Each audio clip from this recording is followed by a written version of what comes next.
In this video, we're going to look at another common enemy that can sabotage your decision making and what you can do about it so that you don't get caught off guard.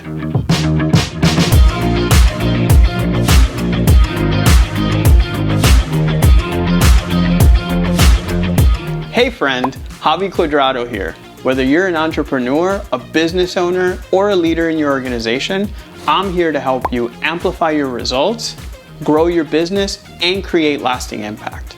If you're new here, make sure to click that subscribe button, and everything I mentioned in this video, I'll link in the description box below.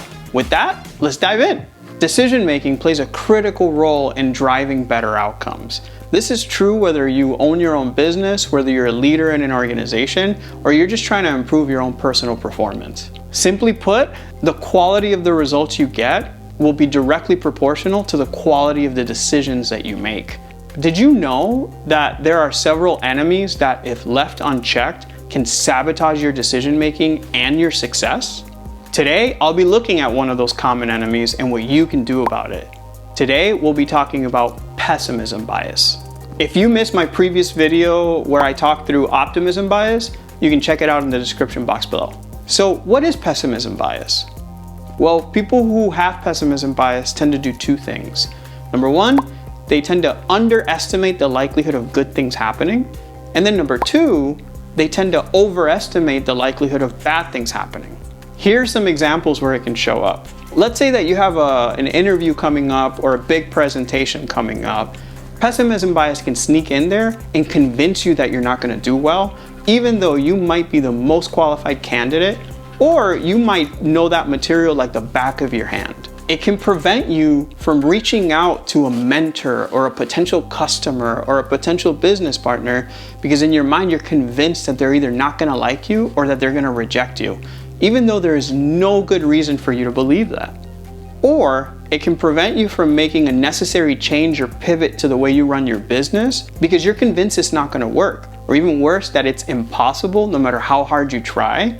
So why even bother? The reality is that pessimism bias shows up in all sorts of places in our lives. Like, think about it. Many of us as humans, we tend to remember the one thing that went wrong 3 weeks ago versus the 50 positive things that have happened since. And that's not just my opinion. There's a growing body of research that is showing that people respond more intensely to negative stimuli. Negative emotions last longer in our brains versus positive ones. And we tend to revisit negative thoughts more often than positive ones.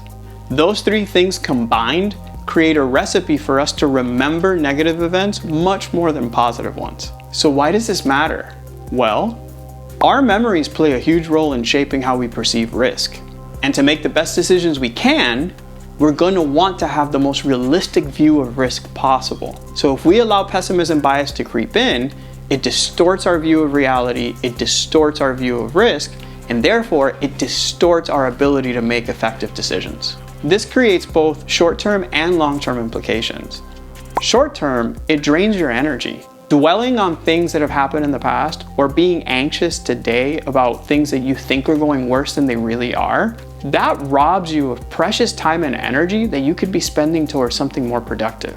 Longer term, it can also kill your competitive advantage. When we spend too much emphasis on the risks of a potential decision while ignoring the benefits, that can often lead us to just avoiding the risk altogether. Risk avoidance can kill your competitive advantage, especially in this volatile and uncertain environment that we're all in. As leaders, we have to learn to understand risk and mitigate it, not avoid it. So how can you overcome pessimism bias? Look, I'm not going to be one of these people that just tell you to think happy thoughts and positive thoughts and everything's going to be all right. Remember, what we're after is to have the most realistic outlook possible so that then we can make the best decision that we can. And the best way to do that is by using frameworks. So with that, here are 3 pro tips that can help you overcome pessimism bias and make better decisions. Tip number 1 is to keep a scoreboard. This helps you get a more accurate picture of the full view versus just focusing on the things that aren't going well. Here's how it works. You look back across a defined period of time and you simply write down the wins and the losses that you've had. Now, how far back do you go? For me, I like going a couple of weeks or a couple of months, but it's really up to you. It just depends on what you prefer. The important thing is that you're extremely honest. So yeah, make sure to write down all the negative things and make sure to capture those, but don't skip over the positive things and the wins that you have had. Again, remember, the intent is for us to have a balanced and realistic view of the wins and the losses combined, and it puts the losses in the right context. Let me give you an example. So a few years ago, I was leading a new organization and I was really struggling with one particular person just not feeling accepted in the group. I feel like I tried everything I could, and no matter what I tried, it just didn't seem to work. And I'll be honest, sometimes I would come back home from the office and just feel like a total failure. And then on top of that, I was getting ready to move to a new role, and I was like, man, I don't want to leave the organization like this. I was stuck between two options. Should I move to my new role and potentially set up my backfill for failure? Or should I stick around in my role a little longer and potentially pass up that great opportunity that I had? It was really weighing on me. So I talked to a few mentors and got some advice. And the biggest piece of advice that I got was for me to sit down and just write down what are all the things that I committed that I was gonna do in my role. And then next time I met with my mentors, to give them a status update on where I was. Now, if I'm honest, I didn't really know how that was gonna help. It kind of just felt like busy work. But I trusted them, and so I did it. And I'll tell you, those 30 minutes that I spent completely changed my perspective. Turns out of everything that I committed to do, 90% of it was already done. So I was focusing on the one thing that hadn't been done when everything else was completed. That was way more than good enough for me to be able to move on to my next role and set up my backfill for success. But more importantly, I realized I missed a big opportunity to help my organization feel like we were winning, because we were. Instead, I was so focused on the thing that wasn't going well that I totally missed the big picture. Now, to be clear, making the scoreboard, it didn't erase the problem. It still had to be dealt with, but what it did do is put the problem in the right context so that I could make a much more informed decision. So what could this look like for you? What is one area where you don't think that you're doing well or that it's consuming you? That's a perfect opportunity for you to take a step back and take an inventory of all the things you're accountable for and write down the wins and losses. You might actually be surprised that you're doing a lot better than you might think you are. Tip number 2 is to treat pessimism bias as a superpower. So one of the most productive ways of leveraging pessimism bias in a productive way is by using a framework called the thinking through process. Here's how it works. First, you identify an area that you're feeling pessimistic about. It could be a project, it could be something in your business, and then you really lean into it and write down all the things that you think could go wrong.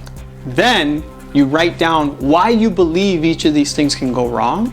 And then finally, what would you do in order to overcome those barriers or to mitigate that risk? As simple as that sounds, this really helps you identify risks, but also what you can do about them, which then increases your likelihood of success. Throughout my career, I've encountered several people that seem to be wired to just have pessimistic thoughts about, why a project is gonna fail or why an idea isn't gonna work. And when I was early in my career, I would just plow through the conversations and completely disregard them. I am not proud of it, and it was honestly really foolish of me. However, as I grew in my leadership, I started to realize, man, these people are not liabilities at all. These people are underutilized assets. They have this unique knack to understand and frame risk and identify hidden opportunities that nobody else can. Once I started seeing their skills as a superpower and leveraging the thinking through process, man, we started uncovering all sorts of different strategic blind spots, and it led to better action plans and more successful projects. So what could this look like for you? If you're someone that has a tendency for pessimism bias, are you thinking about it as an asset or as a liability? I would highly encourage you to try the thinking through process, because it'll take you from problem identification and go beyond it into problem solving. If you are not prone to pessimism bias, how do you treat those that are? Are you treating them as a liability or as an asset? More importantly, what value are you leaving on the table by not recognizing pessimism bias as a superpower? Tip number 3 is to ask, so what? One of my favorite questions to ask is, so what? That one little question can counter pessimism bias in a really powerful way. Here's how it works. If you're worried about a decision in a project or on your business, the first question I want you to ask is, so what if this fails? What's the worst thing that could happen? And then what's the impact that this would have on my life? And I want you to write that down. Often as you go through the exercise, you'll realize that the worst outcome probably isn't as bad as you might have feared originally. The second question I want you to ask is, so what if I did nothing? This really helps you understand what is the cost of inaction. And a lot of times, the cost of inaction might actually be even higher than the cost of taking action. And finally, the third question I want you to ask yourself is, so what if it works? What's the best thing that could happen? Oftentimes, we spend so much time worrying about the things that could go wrong, but we don't spend any time thinking about what could go well. And that is worth capturing, so make sure to write that down as well. By asking yourself these 3 so what questions, you create the most realistic outlook possible, which then gives you the best shot at making the best decision that you can. So there you have it.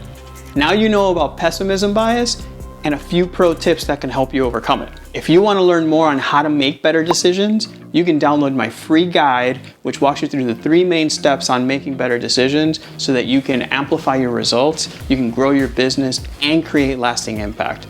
Just go to makebetterdecisionsguide.com to download. Also, make sure to leave a comment below. Do you or someone you know have a tendency for pessimism bias? If so, how has it impacted your decision making? And finally, which pro tip did you find most helpful? Make sure to check out my videos on other common enemies that can sabotage your decision making and what you can do about them. Thanks for watching, and I'll see you soon.